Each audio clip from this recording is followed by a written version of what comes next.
So, if you are a fellow designer or work in marketing or product development, you might have heard of the term semiotics.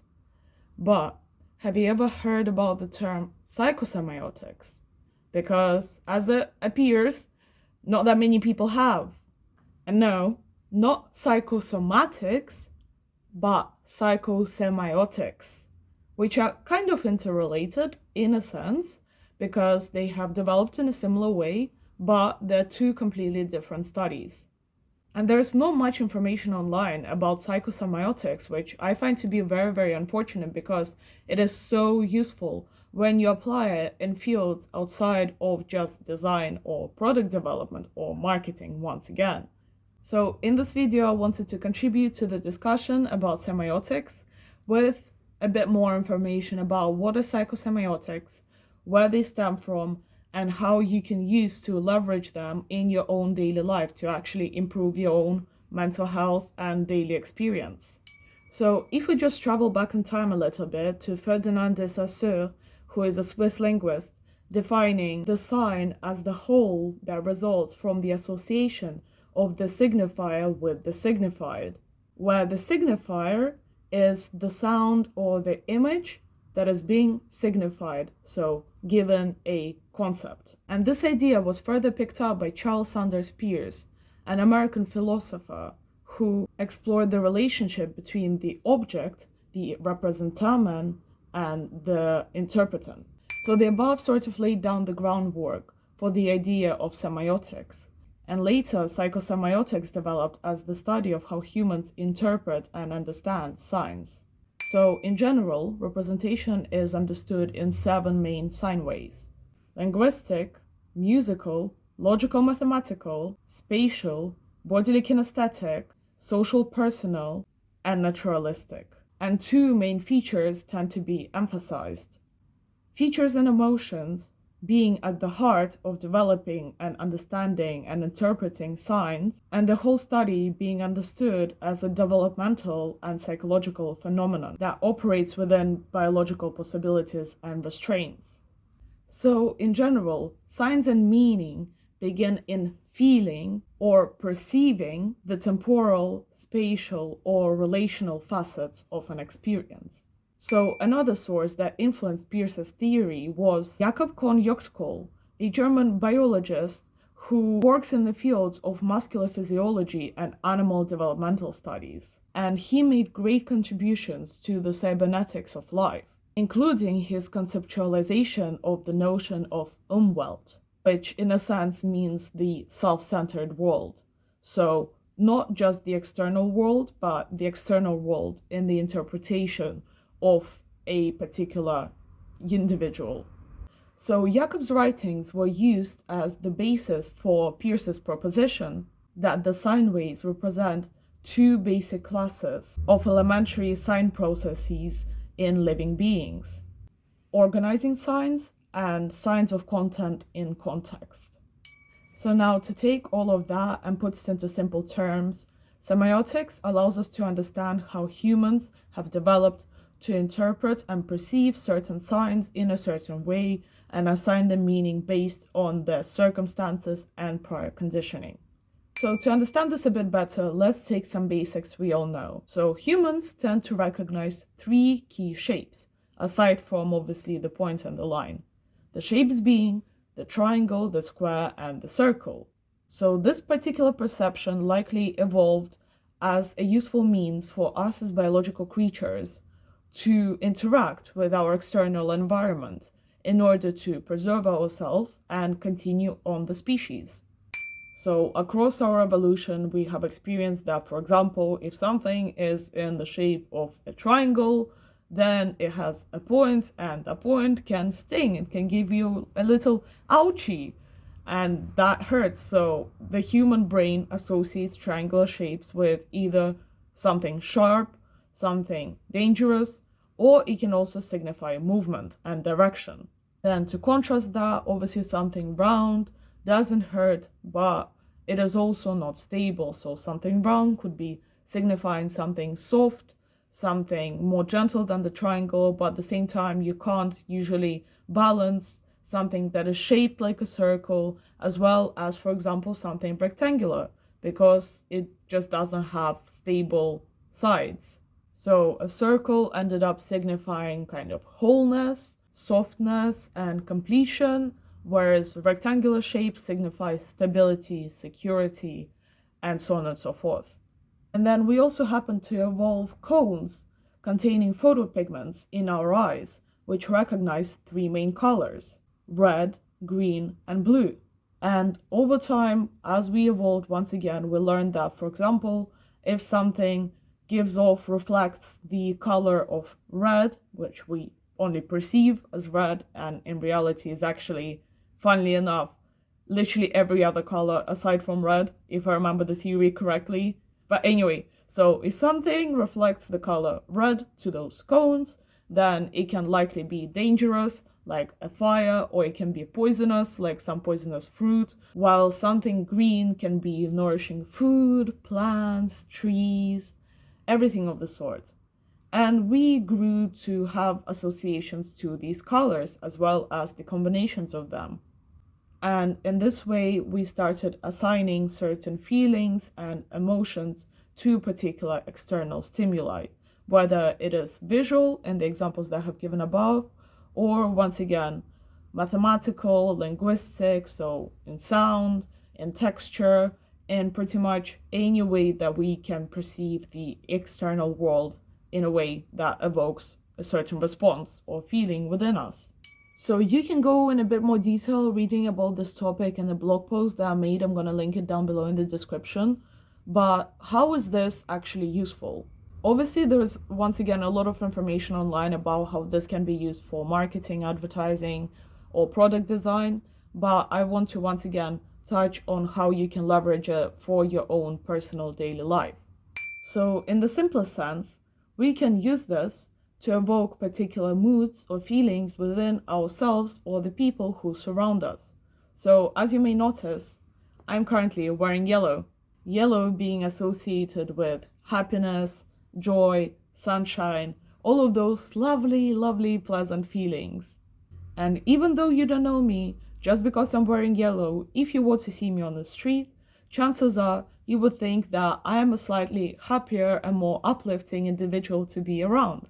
So again, essentially, surrounding ourselves with particular colors, shapes, textures, and experiences can create a very, very tailored approach to what we actually experience on the inside in response to our external environment.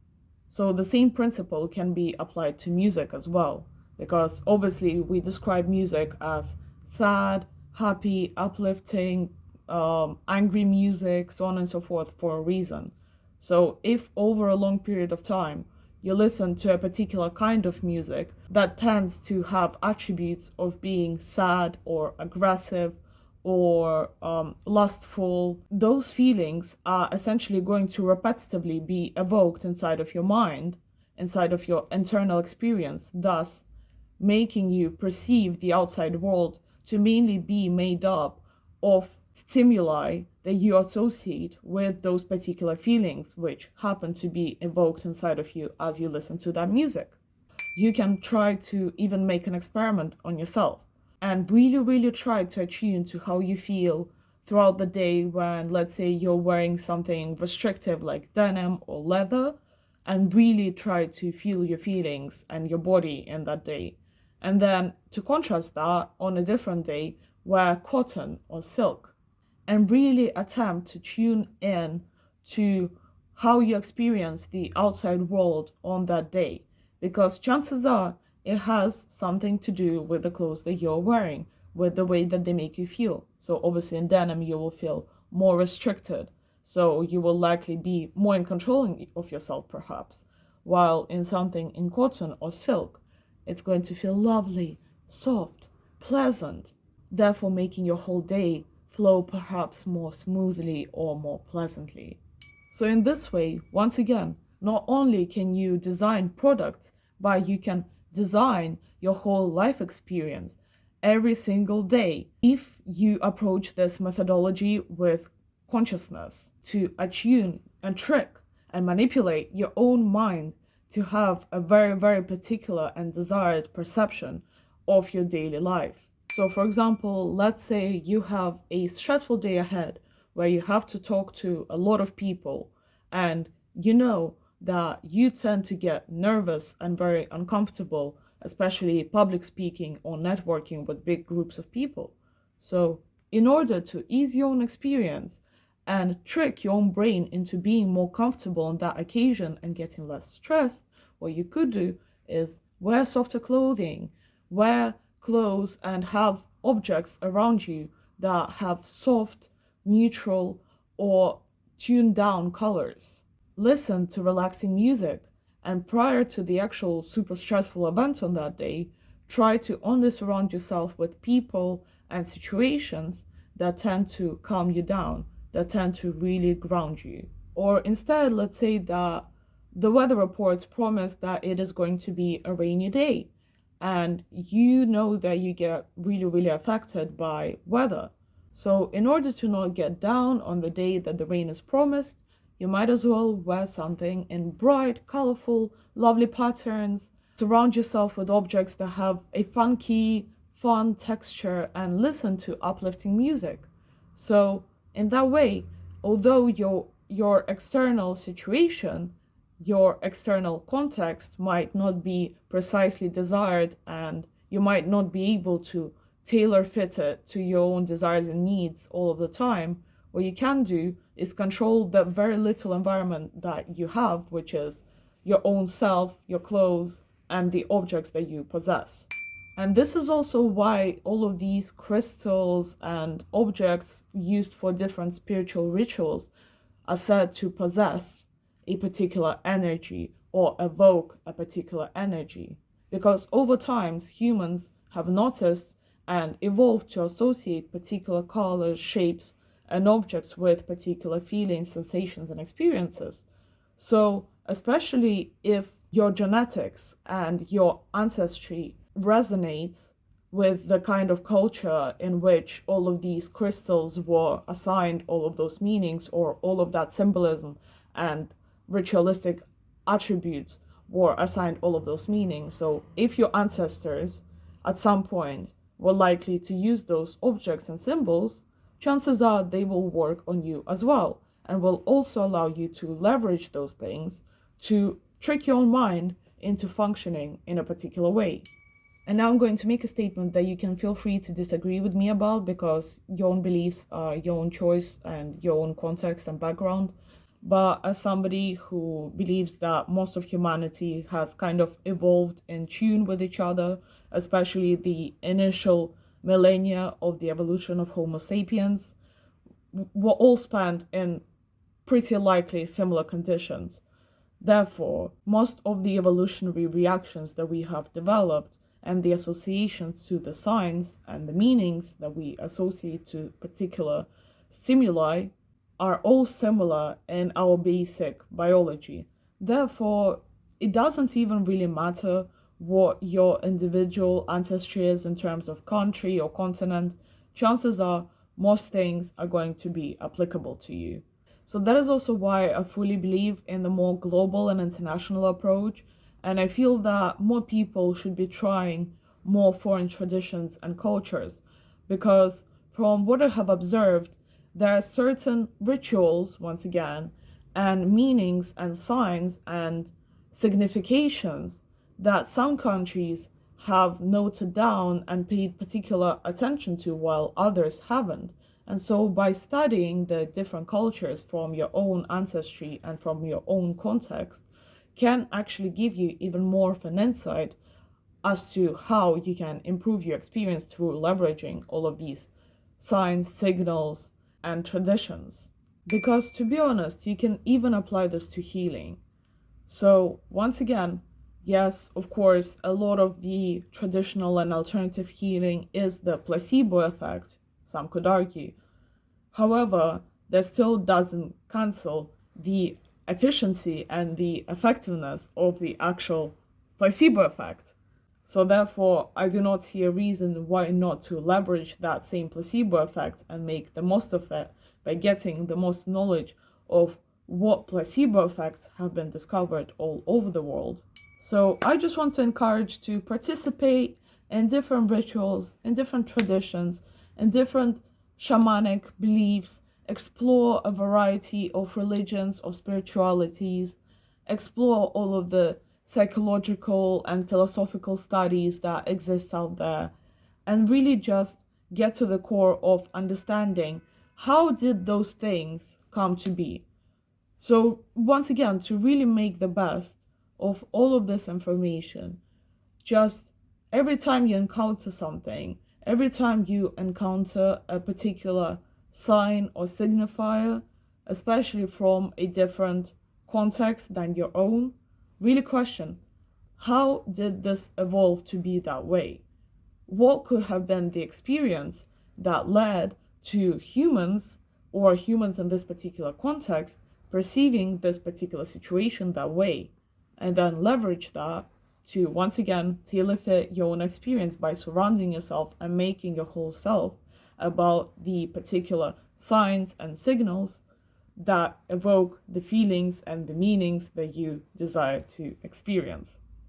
So as with every video, I just hope that this video made sense to you and that you really try to take advantage of everything that I have just spoken about.